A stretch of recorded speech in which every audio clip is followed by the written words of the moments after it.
അസ്സലാമു അലൈക്കും വറഹ്മത്തുള്ളാഹി വബറകാതുഹു.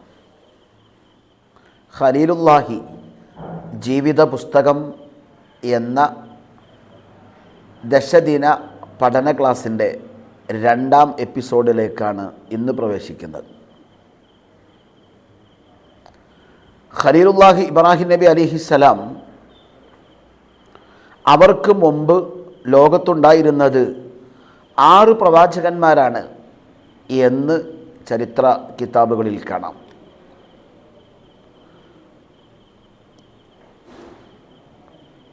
സ്വാലിഹ് നബി അലൈഹിസ്സലാം, ഹൂദ് നബി അലൈഹിസ്സലാം, നോഹ് നബി അലൈഹിസ്സലാം, ഇദ്രീസ് നബി അലൈഹിസ്സലാം, ശീത്ത് നബി അലൈഹിസ്സലാം, ആദം നബി അലൈഹിസ്സലാം.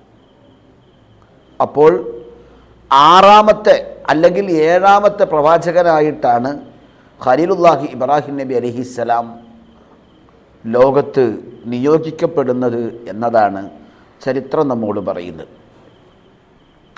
ഇബ്രാഹിം നബി അലൈഹിസ്സലാമിനെ നിയോഗിക്കുന്നത് ബാബിലോൺ എന്ന് പറയുന്ന പ്രദേശത്താണ്. ഈ ബാബിലോൺ നിലകൊള്ളുന്നത് ഇറാനിലാണ്. ഇറാനിൻ്റെ അധികാര ഭാഗത്താണുള്ളത്.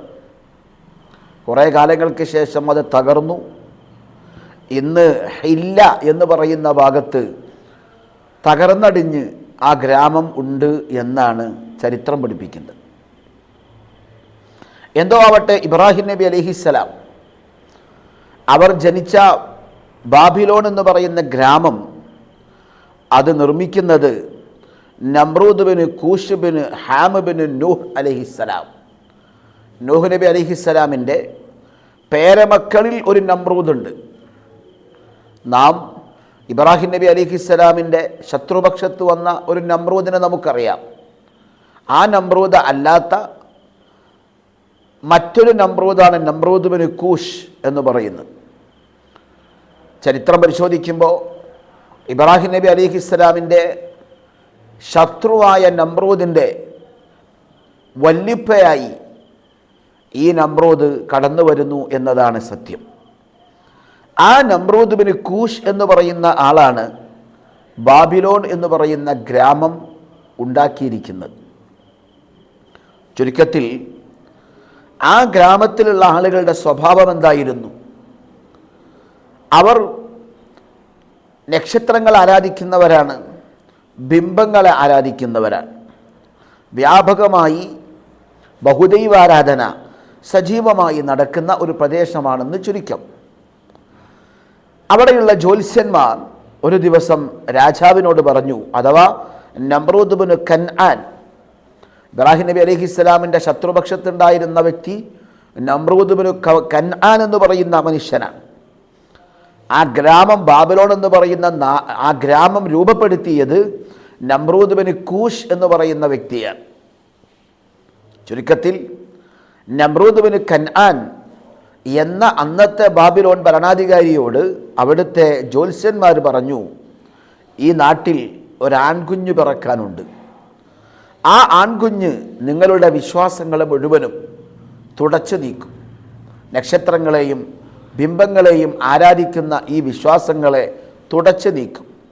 നിങ്ങളുടെ ഇത്തരം പിഴച്ച വിശ്വാസങ്ങളിൽ നിന്നുകൊണ്ടുള്ള സ്വപ്നങ്ങളെ അദ്ദേഹം ഇല്ലാതെയാക്കി തീർക്കും. അങ്ങനെ ഒരു ആൺകുഞ്ഞ് ഇവിടെ പിറക്കാനുണ്ട് എന്ന് അവർ പ്രവചിച്ചു. ഉടനെ തന്നെ നമ്രൂദ് ബിൻ കൻആൻ കൽപ്പിക്കുകയാണ്, ഈ നാട്ടിൽ ഉള്ള മുഴുവൻ ആൺകുഞ്ഞുങ്ങളെയും കൊല ചെയ്യണം.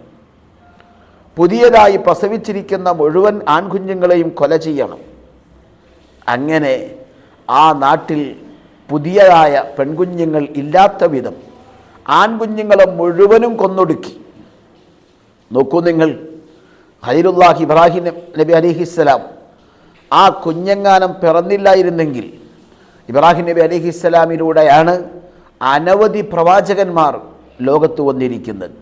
മകൻ ഇസ്ഹാഖ് നബി അലൈഹിസ്സലാം, അവരുടെ മകൻ യാക്കൂബ് നബി അലൈഹിസ്സലാം, അവരിലൂടെയാണ് ബനൂ ഇസ്രായേൽ പ്രവാചകന്മാർ നിരന്തരമായി വന്നുകൊണ്ടിരുന്നത്. മകൻ ഇസ്മായിൽ നബി അലൈഹിസ്സലാം, അവരിലൂടെയാണ് മുത്തു റസൂൽ സ്വല്ലല്ലാഹു അലൈഹി വസല്ലമ തങ്ങൾ പിറക്കുന്നത്. ഈ ഒരു വലിയ പരമ്പരക്കാണ് നമ്രൂദിൻ്റെ കയ്യിൽ ഈ കുഞ്ഞിനെ കിട്ടിയാൽ സമാപനം വീഴുക. യഥാർത്ഥത്തിൽ ഈ ഒരു പരമ്പര ലോകത്ത് വരുന്ന പരമ്പരയാണ്. അതിനുവേണ്ടി ഇബ്രാഹിം നബി അലൈഹിസ്സലാമിനെ അള്ളാഹു സംരക്ഷിക്കുകയാണ്. നമ്രൂദും സംഘവും അരിച്ചുപെറുക്കി പരമാവധി ആൺകുഞ്ഞുങ്ങളെ കണ്ടെത്തുകയും ആൺകുഞ്ഞുങ്ങളെ കൊന്നൊടുക്കുകയും ചെയ്തു. ആ ഹീനകൃത്യം അവർ തുടർന്നു. പക്ഷേ സൃഷ്ടാവായ അള്ളാഹു അവനുണ്ടെന്നും അവൻ്റെ സംരക്ഷണം എല്ലാ ഭൗതിക രാജാധികാരത്തിൻ്റെയും മേലെയാണെന്നും വളരെ കൃത്യമായി പഠിപ്പിക്കുന്ന ഒരു വലിയ പാഠമാണ് അള്ളാഹു ചെയ്തു കൊണ്ടിരുന്നത്. ഇബ്രാഹിം നബി അലൈഹിസ്സലാമിനെ കുഞ്ഞിപ്രായത്തിൽ അള്ളാഹു സംരക്ഷിക്കുകയാണ്. തൻ്റെ മാതാവിൽ ഗർഭമുണ്ടായി. പക്ഷേ അള്ളാഹു ആ ഗർഭത്തെ പരസ്യമാക്കിയില്ല. പ്രസവിക്കാൻ സമയമായപ്പോൾ ഇബ്രാഹിം എന്ന് പറയുന്ന കുഞ്ഞിനെ പ്രസവിച്ചു. പക്ഷേ പ്രസവിച്ചത് ഒരു ഗുഹയിലായിരുന്നു. ആ ഗുഹയിൽ കുഞ്ഞിനെ ഒഴിവാക്കി മാതാവ് കടന്നു കളഞ്ഞു. കാരണം ഒരാൺകുഞ്ഞാണെന്നറിഞ്ഞപ്പോൾ ആൺകുഞ്ഞുമായി ജീവിക്കാൻ അനുവദിക്കില്ല. ആ കുഞ്ഞിനെ നിഷ്കരുണം കൊന്നുകളയും.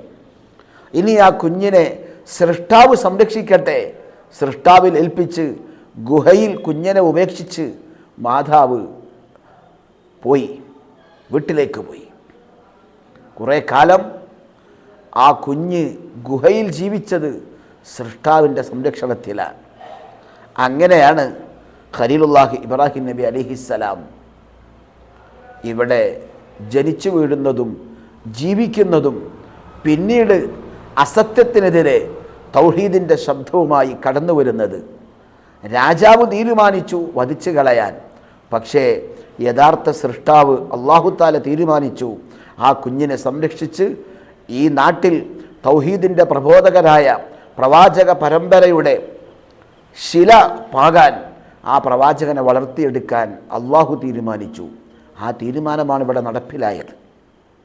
അതുകൊണ്ട് തന്നെ ഇബ്രാഹിം നബി അലൈഹിസ്സലാമിൻ്റെ ചരിത്രത്തിൻ്റെ തുടക്കഭാഗം തന്നെ അള്ളാഹുവിലുള്ള വിശ്വാസം ഉറപ്പിക്കുന്നതും അള്ളാഹുവിൻ്റെ കഴിവിനെ ഉറപ്പിക്കുന്നതും ഭൗതിക രാജാക്കന്മാർ അവരുടെ അധികാരങ്ങളും അവരുടെ വെല്ലുവിളികളും അതിനൊന്നും ഒരു പ്രസക്തിയില്ലെന്നും സമകാലിക സാഹചര്യത്തിലെ ഭാരതത്തിൻ്റെ ചിത്രങ്ങൾ പോലും പഠിപ്പിക്കുന്ന വലിയ പാഠങ്ങളിലേക്ക് ഇബ്രാഹിം നബി അലൈഹിസ്സലാമിൻ്റെ ചരിത്രം അന്ന് തന്നെ വെളിച്ചം വീശിയിരുന്നു എന്നതാണ് വലിയ പാഠമായി നമുക്ക് പഠിക്കാൻ കഴിയുന്നത്. അള്ളാഹു ഇബ്രാഹിം നബി അലൈഹിസ്സലാമിൻ്റെ പൊരുത്തവും മദതും അള്ളാഹു നൽകി അനുഗ്രഹിക്കുമാറാവട്ടെ. അസ്സലാമു അലൈക്കും വറഹ്മത്തുള്ളാഹി വബറകാതുഹു.